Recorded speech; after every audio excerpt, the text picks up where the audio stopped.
Eh bien, avant d'aborder donc la loi binomiale et la loi de Poisson, je vais très rapidement vous parler de la loi de Bernoulli. Alors, la loi de Bernoulli, donc on va donc on appelle une épreuve de Bernoulli une épreuve donc à deux états. Donc une épreuve qui présente deux issues possibles, soit un succès, soit un échec. D'accord? Donc, une épreuve de Bernoulli, c'est une épreuve de Bernoulli est une épreuve à deux états. D'accord? Donc, une épreuve, je vais l'écrire, ce sera plus propre. Alors,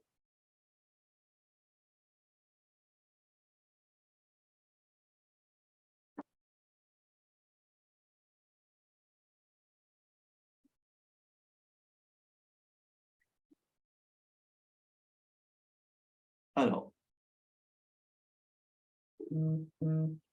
donc une épreuve de Bernoulli. On prononce Bernoulli ou Bernoulli, c'est comme on veut.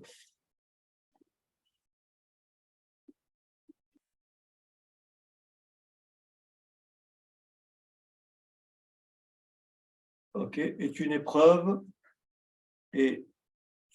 à deux issues.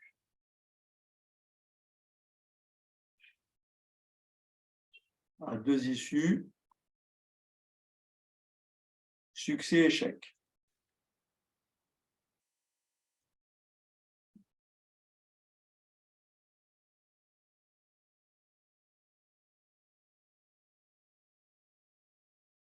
Très bien. On va dire que la probabilité de succès, la probabilité de succès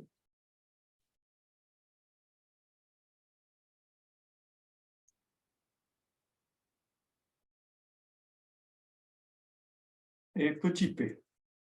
Et la probabilité d'échec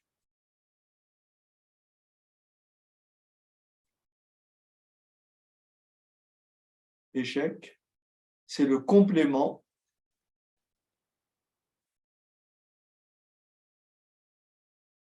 un moins p. 1 moins p ou tout simplement q.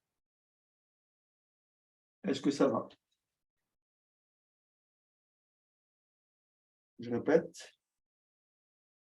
Donc, une épreuve de Bernoulli est une épreuve à deux issues avec une probabilité de succès ou une probabilité d'échec.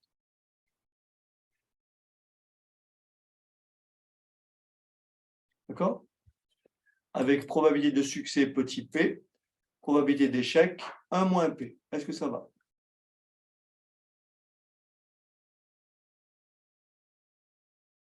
Petit p. Non. Succès, échec. Petit p, 1 moins p. C'est bon? Très bien. Donc, on va dire ceci. Soit grand X, donc grand X va suivre une épreuve de Bernoulli. On va donc calculer donc on va calculer la loi de probabilité de grand X, c'est quoi? C'est tout simplement ceci. Nous avons donc la probabilité que grand X, parce que c'est soit 0, soit 1, la probabilité que X égale 0, c'est 0, et la probabilité que X égale 1, pour le succès,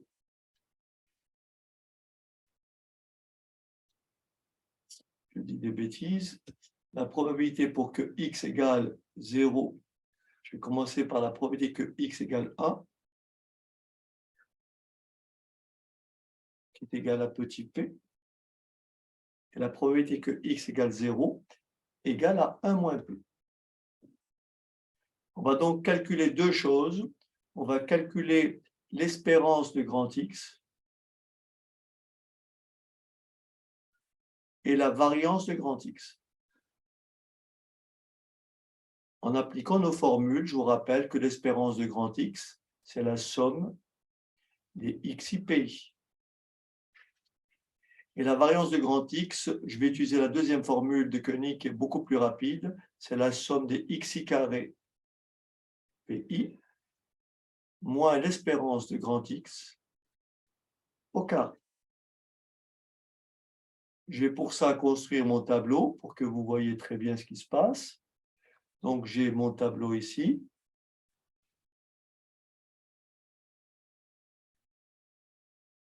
Donc, voilà.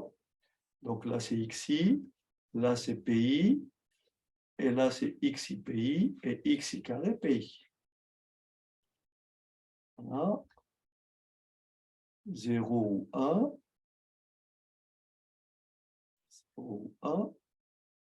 Très bien.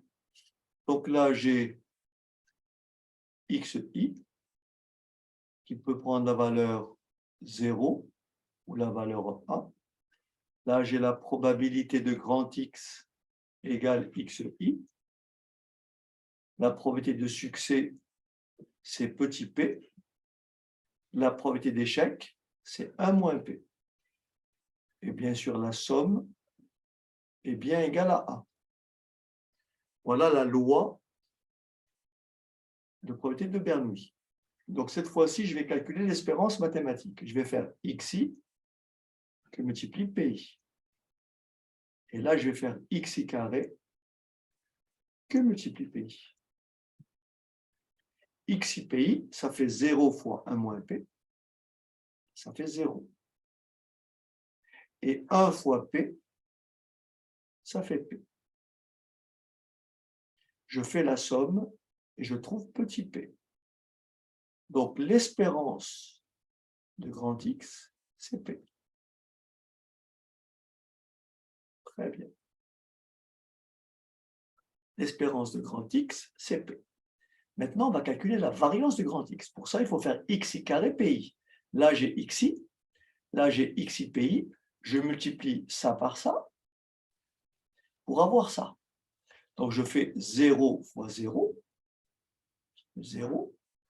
Je fais 1 moins 1 fois P, ça fait P. Je fais la somme, 0 plus P, ça fait P. J'applique ma formule de la variance. La variance est donc égale à la somme des XI carré PI, c'est-à-dire petit p, moins l'espérance de x au carré. Mais l'espérance de x, c'est petit p, donc ça fait moins petit p au carré. Et vous avez compris, je mets p en facteur. La variance, c'est p facteur de 1 moins p. Il s'écrit aussi variance égale, puisque je peux poser que 1 moins p est égal à q. Et donc la variance, c'est p fois q. Voilà, voilà. Donc la loi de probabilité de Bernoulli. Espérance mathématique petit p, variance de grand X, p fois q. Est-ce que vous avez compris?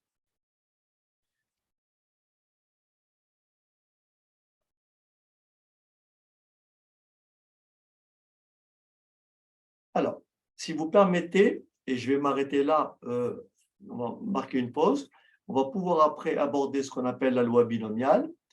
Mais avant de faire ça, je vais profiter de ce qu'on a fait précédemment, de ce qu'on appelle opération sur les variables aléatoires. Imaginez que cette épreuve de Bernoulli,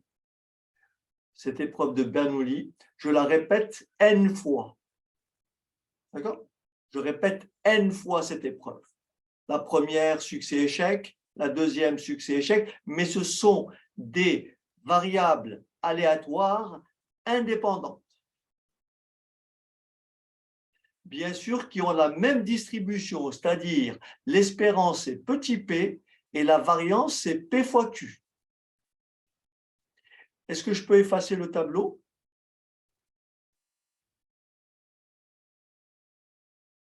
Oui. OK.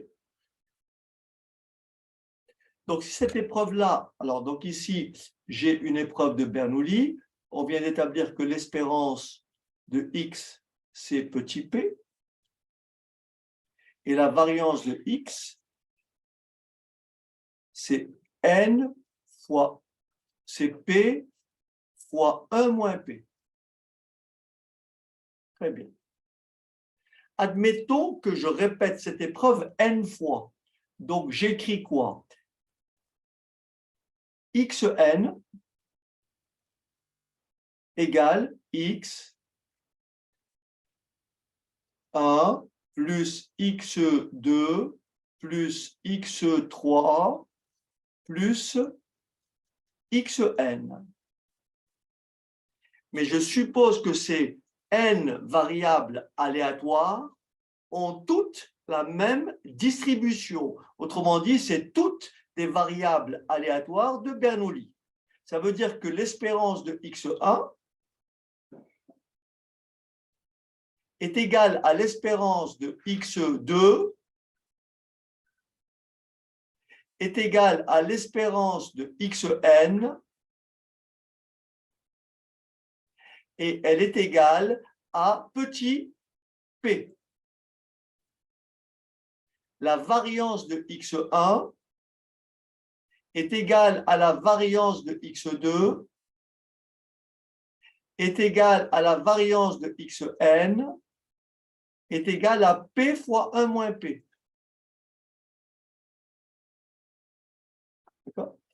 Donc, on peut calculer en appliquant les opérations sur les variables aléatoires.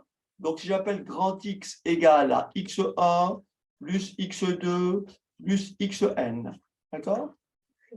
Oui, plus xn. J'écris donc que l'espérance de x est tout simplement égale à l'espérance de x1 plus l'espérance de x2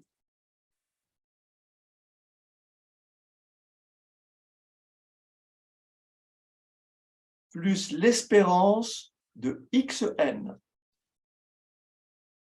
Mais je sais que l'espérance de x1, l'espérance de x2, l'espérance de xn sont toutes égales à petit p. J'ai donc espérance de x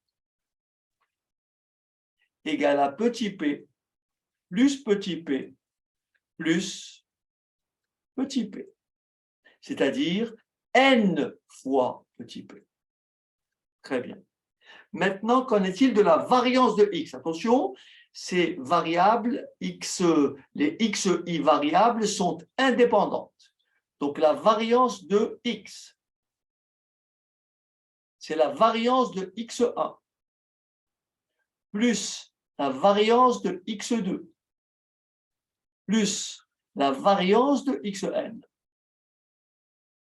Mais la variance de x1, c'est p fois 1 moins p.